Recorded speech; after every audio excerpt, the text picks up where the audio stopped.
good. I don't look it, but I am. I went sparring yesterday. You know, there's a whole bunch of guys who are in fight shape, training for fights. I'm the 4-time world champ who used to whoop their asses all the time, but I came in out of shape and they decided to come for me, and they knew I'd get tired quick, so they came for me. But I don't go down. I take my hey, the guy who gave me this black eye, he quit first because I busted him in his face and he fell down. So I still won. I just got a little bit of damage. You see, that's how it goes. But I still won. Was that you should have seen the other guy's situation you just pulled out? Yeah. Absolutely. But normally it's you should have seen the other guy, and I'm like perfectly, silky smooth. But sometimes you gotta hold your licks. That's what I get for fucking smoking cigars, drinking vodka, and hanging around with big booty cuties all day. I need to get back to the gym. Well, yeah, maybe you could rub that in their face and see how that goes. They'll punch harder next time, I'm sure. Yeah. And so you're in preparation, since we are looking to talk about warrior stuff today and fear and you could say the dark side to some extent. You're in preparation for a fight, and I'm sure you've announced this before. Yeah, so me and I have been throwing the twist of an exhibition match in Bucharest. On top of that, I've been offered a fight contract for March 11 in Romania, which I might take. I mean, I've been out of the ring for a while now, but I might take it and come back, step in the ring a couple more times. I don't need it anymore like I used to, but it's good just to prove to yourself you can still do it, Like when you spend 10 or 11 years honing a craft, the last thing you want to do is feel like it slipped away from you. You want to feel like you can still do it, So I might be in there on March 11th whooping some ass, but it ain't easy now, because when I was broke and I had nothing, there was nothing else to do but train. But now I've got businesses in different countries. I need to be all over the world. I got shit going on. I got fucking women. Fuck me, Tate. Fuck me. Like, I'm busy. So it ain't easy, I got stuff to do. I got to push my Lambo around the streets for the haters. I got stuff to do. So it's hard just to stay as motivated as I used to be. But we'll see.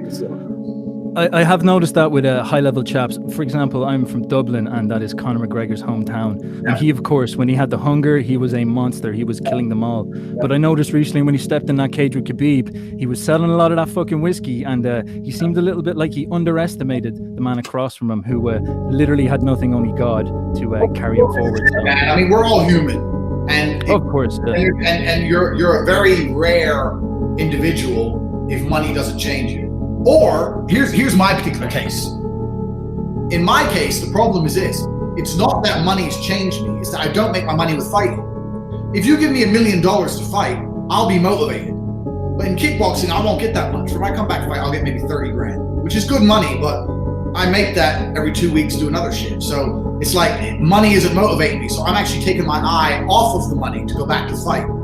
So then you need to keep your eye on both, because you can't just forget about the money side of things. Do you know what I'm saying? So for me, it's like 100%. I make more money if I don't fight. So that's the thing for me. So it's just like a passion of love, just doing it because I miss it, whatever. But yeah, I mean, that's for Conor. He's selling whiskey. He's doing this. He's doing that. He's running all over doing coke and acting crazy. And then he's trying to fight a guy who's a strict Muslim and he ain't banging bitches. He ain't doing cocaine. He ain't selling whiskey. He's doing nothing but hit the gym.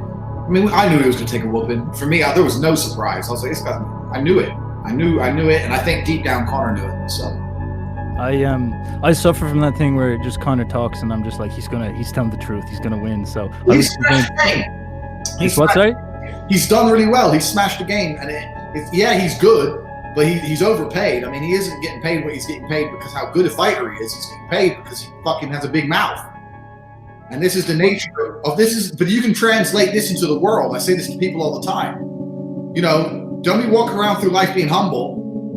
Where has that gotten anyone? You need to rock up in the place like I'm the baddest motherfucker. You just walk up, I'm number one. Tell them, the girl you want someone to fuck, my dick is huge.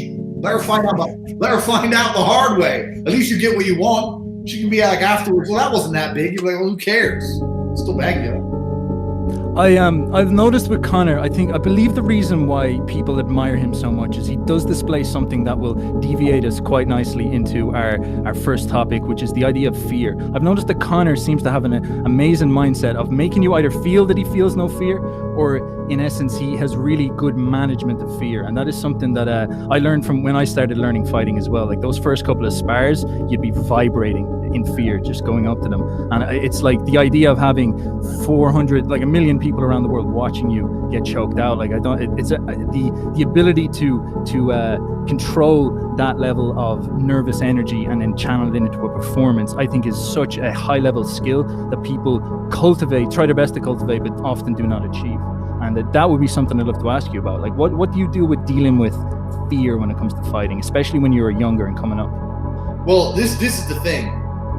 People aren't very often afraid of fighting. They're afraid of losing. So if you train to fight, it's not the art of fighting or the act of fighting that scares you, it's the thought of losing. I think a lot of it, for especially the high level guys, the skill is teaching yourself to not think about losing. If you think about losing, no matter who you are, you're gonna start to feel nervous because you think about, I'm gonna look like a dickhead, this guy's gonna make fun of me, everyone's gonna see me get knocked out, everything I said in the press conferences are gonna make memes at me and make fun of me, I'm never gonna get it, everyone's gonna laugh at me, my girl ain't gonna look at me the same when she sees me asleep. If you start thinking about it, it goes through your head. So you have to master the art of just forgetting the fact that there's a negative possibility. And that's what Conor does. When he's talking the fight up, he's talking himself up. When he's saying, there's no way you can beat me, there's no way you can beat me, what he's really doing is convincing himself that you can't even consider the thought of a loss. Because if you consider it, then it starts to enter your psyche and then it affects your performance. And I could see in his uprun with Khabib, maybe it's just because I'm a fighter, but I could analyze that what he was doing with Khabib was what he was trying to do the same thing he did with Aldo. But when he did it with Aldo, he meant it. And when he did it with Khabib, he hadn't quite convinced himself. Even when he got into the octagon, I could see it from a mile off. He had this fake bravado, but still he had not quite convinced himself he was invincible. And then you start slipping, you get caught with the right hand, and it all just starts going downhill from there. So and a lot of the times you have to, especially in dangerous situations, the easiest way to manage fear is just to not think about the negative outcome. If you have to run into a burning building to save a child, if you're gonna sit there and think, what if I get trapped? What if I get set on fire? What if I die? You ain't got time for that, you just gotta go. So a lot of fear management is willful ignorance, in my experience. It's just pretending there's no other option. I'm gonna win, I'm gonna be the best, everyone's gonna love me, I'm gonna be rich, there's no chance I'm gonna lose, so it ain't even a risk. That's much easier than sitting there and actually thinking, okay, this can fire back in my face big time. That's what I think. I have most certainly noticed that in a different context. I would do performing, I would do singing and rapping and whatnot. I'd be a musician. And going up onto stage, I would notice then I get into the place where I'd be playing. And if I'm not going if I'm not going fast, I have more time to let it cook in my head about I'll be going up there. And that's when the fear starts to incubate, and then it becomes more powerful the more time you have to contemplate it. So you do need to distract yourself. Bro, I used to say this all the time. On some of my, because I was world champion, I was always the last person fighting.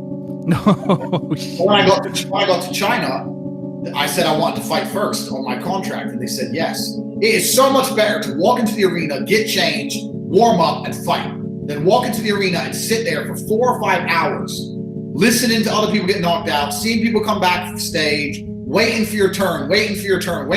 Finally, you got all your stuff on. You're sitting there, it's the fight before your fight. You're sitting there just waiting for the other fight to finish or to go the distance or knockout, whatever. Someone comes in and goes, "Are you ready?" You're like, "Yeah." It's the whole build-up. It's Yes. It's a fucker, but we'll see, man. We'll see if I return to the ring. I mean, I don't know. I'm conflicted about it. I kind of feel like I need to prove something to myself, but I don't know. We'll see. I've got other stuff going on. I mean, I don't need to fight anymore for any kind of finance or anything. So we'll see how it goes. I guess the only dangerous situation there is you come up against a man who has nothing to lose, and then it becomes quite interesting because it is a battle of wills in there, I imagine. But absolutely. So that's always an interesting. That's the problem. I was that guy. I've grown fear. A lot of people say, the more experience you have, the less afraid you'll be. With me, it's the opposite. I was fearless when I was new. I don't give a fuck. I'll fight anyone. I don't care. On a day's notice, I had nothing to lose. Now I'm a bit older. I'm sitting there thinking, do I need the licks? Do I need the damage? I got stuff to lose now. You know what I mean? Like one of my friends just got knocked out. He has brain damage now. It's like, am I risking brain damage for 25, 30 grand? Like it's not worth it to me anymore. When I was young, I had nothing to lose. So yeah, I kind of feel like because I'm a little bit nervous about fighting, that's why I need to do it. I kind of feel like I need to prove to myself that I'm not out. So you want to stamp out the fear, yeah. Fear needs. In my mind, if I'm afraid of something, you should engage it directly. You shouldn't let it exist in the background. So if I'm a little bit nervous about a fight, I should engage it